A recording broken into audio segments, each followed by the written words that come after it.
Renal colic is a very intense, sudden, intermittent pain that originates in the lumbar region and the side and can radiate to the lower abdomen, inguinal region, testicles in men, and labia majora in women. Stay until the end of the video to learn and identify the most feared possible complications in the course of renal colic, which will allow you to make the right decision to go to the emergency room immediately, significantly reducing the risk to your life.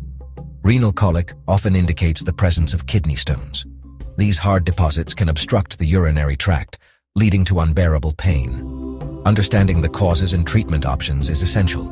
This video will explore renal colic, its causes, diagnosis, treatment, and most feared complications. It will also address preventive strategies. Imagine an intense, sharp pain radiating from your back to your groin. This sensation, often accompanied by nausea and vomiting, could be renal colic. This condition affects millions worldwide.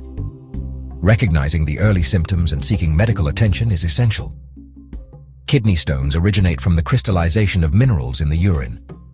These crystals aggregate to form kidney stones. By obstructing the free flow of urine, they trigger the pain of renal colic. The intensity of the pain correlates with the size and location of the stone. Understanding the cause and treatment options can help manage the condition. This video provides comprehensive information about renal colic and its management. This tool will help you find the most suitable solution and avoid complications. Remember, knowing your enemy is essential to achieve victory. Kidney stones, the main culprit behind renal colic, form when certain substances in the urine, such as calcium, oxalate, and uric acid, reach high concentrations. This oversaturation, coupled with insufficient fluid intake, creates an environment conducive to crystallization. These crystals then clump together, forming larger structures known as kidney stones. Several factors contribute to the formation of kidney stones, including genetics, dietary habits, and underlying medical conditions. People with a family history of kidney stones are at higher risk, suggesting a genetic predisposition. Dietary factors, such as high intake of sodium, animal protein, and oxalate-rich foods, also play a role. Certain medical conditions, such as hyperparathyroidism, gout, and urinary tract infections, can also increase the likelihood of stone formation. Hyperparathyroidism, characterized by overproduction of parathyroid hormone, leads to elevated levels of calcium in the urine, which promotes the formation of calcium stones. Gout, a metabolic disorder, increases uric acid levels, which contributes to the formation of uric acid stones. Understanding the underlying causes of kidney stone formation is crucial to implementing effective preventative measures. Lifestyle modifications, such as increasing fluid intake, eating a balanced diet low in sodium and animal protein, and managing underlying medical conditions, can significantly reduce the risk of developing these painful stones. Renal colic, the hallmark symptom of kidney stones, manifests as a sharp, intermittent pain that originates in the flank and lumbar region of the lower back, often radiating to the groin and abdomen. The pain often waxes and wanes, peaking before subsiding, only to return with renewed vigor. This cyclical pattern of pain, often described as waves of unbearable cramps, can last for minutes or even hours and is not modified or relieved by positional changes, thus differing mainly from pain of osteomyoarticular origin. Along with this intense pain, people may experience nausea, vomiting, and an urgent need to urinate. The presence of blood in the urine, whether visible to the naked eye or detectable through laboratory tests, is another common symptom. The color of urine may vary from light pink to dark red, depending on the degree of bleeding. The intensity of the pain does not always correlate with the size of the stone. Even small stones can cause excruciating pain as they move through the urinary tract, while larger stones may cause less severe pain or remain asymptomatic if they lodge in the kidney. The location of the stone also influences the characteristics of the pain. Stones lodged in the ureter, the tube that connects the kidney to the bladder, often cause more severe pain compared to those located in the kidney. Recognizing the characteristic symptoms of renal colic is crucial for timely medical intervention. If you experience sudden severe side pain, accompanied by nausea, vomiting, or blood in your urine, seek immediate medical attention. Early diagnosis and treatment can relieve pain, prevent complications, and improve overall outcomes. Differentiating renal colic from other pains. While the excruciating pain of renal colic is often distinct, it can sometimes mimic other conditions, making accurate diagnosis difficult. Differentiating renal colic from other abdominal pain requires a comprehensive evaluation, considering the characteristics of the pain, associated symptoms, and medical history. Conditions such as appendicitis, diverticulitis, and pancreatitis may present with abdominal pain, which may mimic renal colic.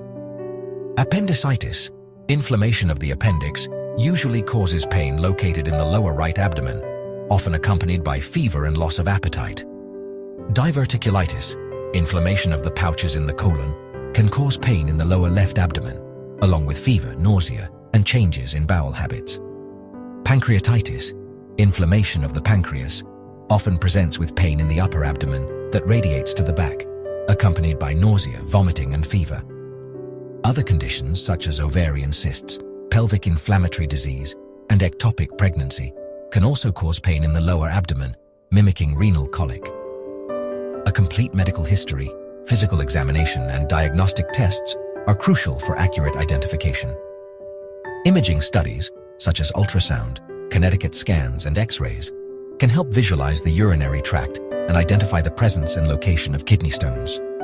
Urine tests can detect blood, infection, and other abnormalities that suggest renal colic. Diagnostic tools for renal colic. The diagnosis of renal colic involves a multifaceted approach, combining clinical evaluation with imaging studies to confirm the presence and location of kidney stones. The initial evaluation usually includes a detailed medical history, physical examination, and urinalysis. Imaging tests play a crucial role in visualizing the urinary tract and identifying the stones causing the pain. Ultrasound, a non-invasive imaging technique, uses sound waves to create images of the kidneys, ureters, and bladder. It can detect the presence of stones, assess their size and location, and identify any obstruction to urine flow. However, ultrasound may not always visualize small stones, especially those located in the ureters. X-rays, another imaging modality, can detect calcium-containing stones, which appear as radiopaque or white objects on the X-ray study. However, X-rays may miss stones composed of other materials, such as uric acid or cysteine, which are radiolucent or invisible on X-ray images. In addition, X-rays expose patients to ionizing radiation, albeit in low doses. CT scans, which use X-rays to create detailed cross-sectional images of the body, provide the most complete visualization of the urinary tract. CT scans can detect stones of all compositions and sizes, accurately assess their location, and identify any associated complications, such as obstruction or infection. Emergency treatment. Relieve the agonizing pain of renal colic. The excruciating pain of renal colic often requires urgent medical attention. The primary goal of emergency management is to provide rapid and effective pain relief while addressing underlying complications. Treatment usually involves a combination of medications and supportive care. Pain management often begins with non-steroidal anti-inflammatory drugs, or NSAIDs, such as ibuprofen or diclofenac, which effectively reduce inflammation and relieve pain.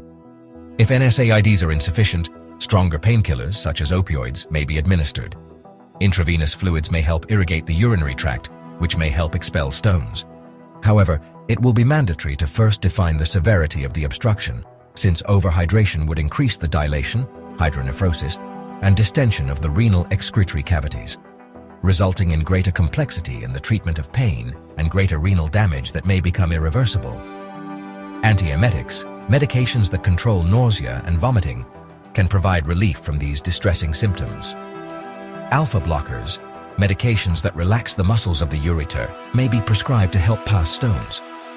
These medications work by relaxing the smooth muscles, resulting in a widening of the ureter, allowing the stone to pass more easily. Once the pain is under control, further investigations, such as imaging studies and urinalysis, can be performed to confirm the diagnosis and guide further management. Depending on the size, location, and composition of the stone, as well as the presence of complications, other treatment options may be considered, such as extracorporeal lithotripsy, ECL, or surgery. There are two main complications that, due to their severity and the degree of life-threatening risk in patients suffering from renal colic, require emergency treatment. Septic renal colic. This is acute pain due to obstruction associated with a bacterial infection in the urinary tract that causes infectious obstructive pyelonephritis, characterized by fever, chills, and a marked impairment of the patient's general condition. If this obstruction is not resolved promptly with urinary tract diversion, it can lead to septic shock, seriously compromising the patient's life. Another very feared complication during the course of renal colic is acute renal failure, in this case of obstructive cause, which is common in patients with monorenal, that is, those who only have one kidney, either due to congenital causes or that have been removed by surgical means or functional monorenal. This term refers to those who have both kidneys, but one of them is morphologically atrophied associated with previous causes that have resulted in no or considerably decreased renal function. This condition associated with the obstruction of the urinary tract of the healthy kidney causes acute renal failure. Other causes of acute obstructive renal failure associated with renal colic that are less frequent usually occur in the onset of bilateral or synchronous renal colic due to lithiasis, or combined with stenotic tumoral causes or extrinsic compression of the contralateral urinary tract. All of these are initially characterized by oliguria or anuria, which is a significant decrease or absence of urine in the bladder, and subsequent urination. These complications, both septic and due to acute renal failure, require urinary tract diversion, invasive emergency surgical procedures, such as ureteral catheterization performed by cystoscopy, where a tube is introduced into the kidney, overcoming the obstacle through which the urine will be drained. Another invasive surgical procedure, although with minimal abscess, is percutaneous nephrostomy or PCN, which consists of puncturing the renal cavities with a needle, dilating a path from them to the outside, leaving a catheter through which urine flows to a collector. If necessary, diversion or unblocking of the urinary tract will be performed using endoscopic or open techniques when basic endoscopic or percutaneous procedures are unsuccessful. Do you like our content? We would be very happy with a like, subscribe, activate the bell, leave me your comments and share this video so more people can see it.